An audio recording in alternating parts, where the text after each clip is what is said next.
Hello, welcome to Finance 301, Principles of Finance, Module 3, Risk Return and Stock Valuation. This is the overview for the study guide for Case 3. All right, so in Module 3, we learn about the dividend discount model. And so this is a way to value a stock based upon the dividends. So man, when we talk about value stocks and how they get valued based on dividends, this is a model that really favors them. Favors dividend stocks. AT&T, I think, pays a 6% dividend, might even be more than that. Exxon pays a high dividend. So this is a model that would really value them highly. Would not really value Netflix. This model doesn't know how to value Netflix. All right, so how do we do this? P equals the stock price. D1 equals the value of next year's dividend. R is the constant cost of equity capital, and G is the constant growth rate in perpetuity. So we're assuming dividends are going to grow by a perpetual rate over time, and D is our dividend, and so the stock price equals the dividend divided by the difference between the cost of equity and the growth rate of the dividend. All right, so using the dividend discount model, what's going to be the value of a stock that pays a X dividend that is not expected to grow and the discount rate is Y? What will be the value of the stock if the dividend is expected to grow Z% per year? All right, well, D1 over R minus G, right, is our assumption. Now, if G equals 0, because it's not going to grow, if we're saying the dividend is not going to grow, D equals 0. G equals 0. If G equals 0, we have D1 over R, and in this case, X is D1 and R is Y. So X over Y is the value of the stock, assuming no growth in the dividend, and X over Y minus Z is the value, assuming there is dividend growth, because Z is the growth percent. So let's assume X is $5. We got a $5 dividend. We got 2% yield on the stock, a 2% cost of equity, and a 1% dividend growth rate. So we would have 5% over 2%. If there's no dividend growth rate, we'd have 5% over 2%, which would value our bond, which would value our stock at $250. If there is a 1% growth in the dividend, we would have a value of 500. So if there's no dividend growth, if we get rid of the 1%, we have a $250 value, and if we put in the 1%, we wind up with a $500 value. So the more dividend growth we have, the more the stock is worth, and that's probably true, right? If they're growing their dividends really fast, it means the stock's going to be worth a lot based upon that future dividend growth. All right, so this is the CAPM, the capital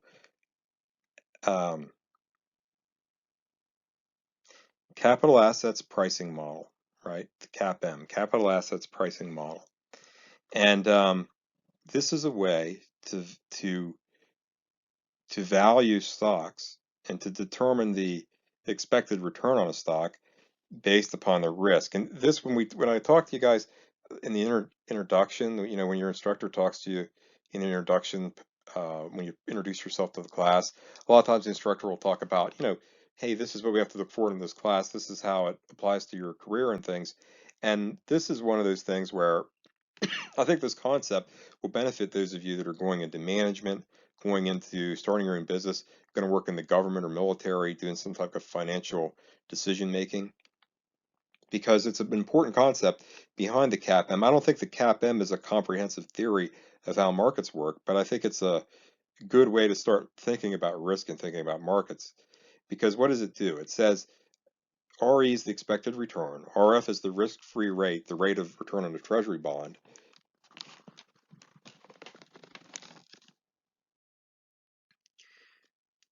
B is the beta, and RM is the market return. All right, so we're saying the risk-free return plus something called beta times the difference between the market return and the risk-free return. So the market return, I said that the S&P returns about 7% over the past 100 years or so. So let's say 7% is the market return, and let's say the return on a short-term treasury which, long-term treasuries have interest rate risk, right? So they're not risk-free, but short-term ones really don't have much interest rate risk. So let's say the return on a 3-year treasury is 1% and the S&P returns 7%. So that means there's a 6% premium. The premium for taking market risk is an extra 6% per year if the market pays 7% on average and the treasury pays 1%. So 6% is the risk premium. We call that the risk premium, RM minus RF. We take that risk premium times the beta plus the original RF.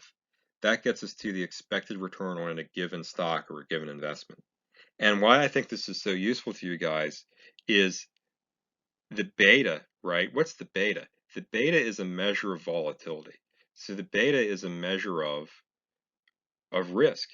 And the higher the beta of a stock is, that means the more, you know, one beta represents one standard of deviation in fluctuation in the value of a stock. So a beta of 1.1 means a stock is 10% more volatile than the rest of the market. If it's a beta of 0.9, it means it's 10% less volatile. And if it's a beta of 1.0, it means the stock has the average beta. So the S&P, the SPY, S&P 500 stock index ETF has a beta of 1.0, right? Because it has the beta of an average stock. Because it's a sample of, it's a sample of 500 stocks in diversified sectors and areas. So, the market has a beta of 1.0. Your stock, if it has a 1.1 beta, is going to have a higher, because let's think about how this equation works. The beta gets multiplied by the risk premium and then added back to the risk-free rate. So if my beta is 2, if I got a crazy risky stock that's twice as volatile as the rest of the market, I'm going to have, if the risk premium is 6%, I'm going to have a 12% return because my beta times my risk premium is 12% plus the 1% risk-free return. So I'm going to have to return 13%. That's my expected risk. So a stock that's twice as volatile as the market is going to return, have to return 13% to make an investor happy. And a stock that is half as volatile as the market would take that risk premium, multiply it by 0.5 beta, which would then give you a risk premium of only 3.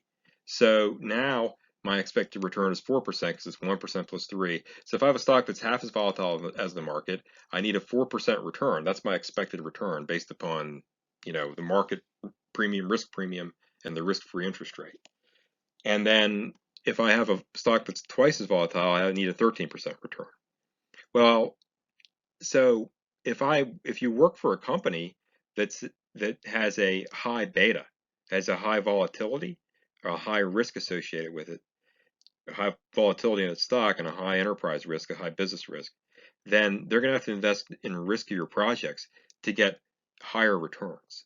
They're going to have to take more risk so that they can get those higher, those 13% returns. Now, if I'm working for a company that has a beta of 0.5, I can invest in low risk projects because people aren't expecting high returns. They're expecting low returns, right? They're expecting low risk, low returns. So how does this apply to your military career or to your corporate career? Well, if I'm in the military and I'm going to invest in a risky project that has I'm going to invest in a new type of um, of armored personnel carrier that's an untested design that has some risks associated with it, I'm going to expect a bigger payoff. I'm going to need to show that the value to the military of that investment is higher than would be just sticking with the regular armored personnel carrier that we've been using for the past 20 years. So I've got to show, that the next, if there's a next thing that's going to be better than a Bradley fighting vehicle, I've got to show that, I've got to show what the value is. And the value might be in the military, the value might not be financial, it might be tactical, it might be, superiority on the battlefield, or it might be operating cost efficiency or whatever. Whatever if the value is, I have to be able to show that to justify the risk. Now, on the other hand, if I'm taking a low risk project, if I'm just renewing the contract for the Bradley fighting vehicle for whatever technology we've been using in the past that's been proven and that, nobody's really concerned about the risk there, I have a much lower threshold of whether to approve that project or not, and I don't have to justify a higher return. So it's just a way of thinking about things. It's really a mental model for thinking about risk. And the same thing if you're in your own little company, do you want to take on a high risk project to satisfy your investors, or do you want to take a low risk project? If you own your own company and you have investors and you take on too many low risk projects, your investors are going to become dissatisfied with your returns, especially if they perceive the risk of your business to be relatively high or average. So you've got to kind of match what you're doing from a business strategy and from a project management point of view with your overall level of corporate risk. And so that's what this model tells you, which I think is a useful way of thinking about things. All right, so that brings us to beta. What is beta? So beta in statistics is a measure of volatility. How much does something fluctuate compared to another basket of things that fluctuate over time? That's the beta. In the stock market, beta is the exact same concept. We're saying the average stock fluctuates, you know, by one standard deviation over time. And so because this stock fluctuates 2 standard deviations a day instead of 1, it has a beta of 2 instead of 1. And so 1.0 is the average volatility of a stock. A high beta is anything over 1. A beta of 1.2 is a stock that's 20% more volatile than the average stock. Beta of 0.8 is 20% less volatile. And what happens when you have a negative beta? So a negative beta means a stock has an inverse correlation with the overall market. So a publicly traded collections agency that does well when the market, when there's a recession, collection agencies do well because they get more business, right? So that's going to have a negative beta because their stock's going to be up when the market's down, and it's going to be down when the market's up. Now, is that beta going to be high in magnitude or low in magnitude? That depends on the business. So you can have a beta that's, negative 0.5, that's still a relatively low amount of volatility. It's half as volatile as the rest of the market, but it's also inversely correlated with that, with the market. And so that might be the beta of a treasury bond. Really, a treasury bond sometimes goes up in value when the market goes down, and it also has a lot less volatility than the overall market. Also, gold. Gold has probably a negative beta because gold, not always, but a lot of times gold goes up in value when the market goes down, and it has less volatility than the market most of the time, pretty much all the time, because it is a physical commodity and not a stock, so it's much more stable in value. So anyway, so that's beta. Beta is, gold and recession, like dollar stores and stuff like that. They are kind of like recession-proof businesses. They might even have a negative beta at times, and they have low betas. And then your higher risk enterprises. So some penny stock, even Tesla has a low beta because it's a huge company. Huge companies, they're very liquid. They don't fluctuate much. Tesla's so big, it can't fluctuate much from day to day. So even though some people think Tesla's a risky stock, it actually has a low beta because it's big. You go into your Russell Small Cap Index, you find some tiny little copper mine in Illinois or something like that, some tiny copper mine in South Dakota. That's going to be, or Africa or wherever, that stock, the whole bet is on one copper reserve that may or may not pay out. That's going to be really high beta because stock's going to jump 400% every time there's a new mining report. And most of the rest of the time, it's not going to do anything. It's not going to do anything. So, so that's that sort of stock. You're looking at your small caps, your really fly-by-night tech companies, biotech companies with a whole, it's a very tiny biotech where the whole company is being bet on one cancer drug approval. It's going to go to $0 or $100 depending on that. That is a high beta stock. With Chinese stocks, a lot of them are high beta. A lot of Chinese small caps are really, really high beta. So anyway, so that's the difference. That's a phone company, AT&T, very low beta, much lower than 1.0. Same thing for PSE&G, like a utility company. So that's just an overview of the concept of beta.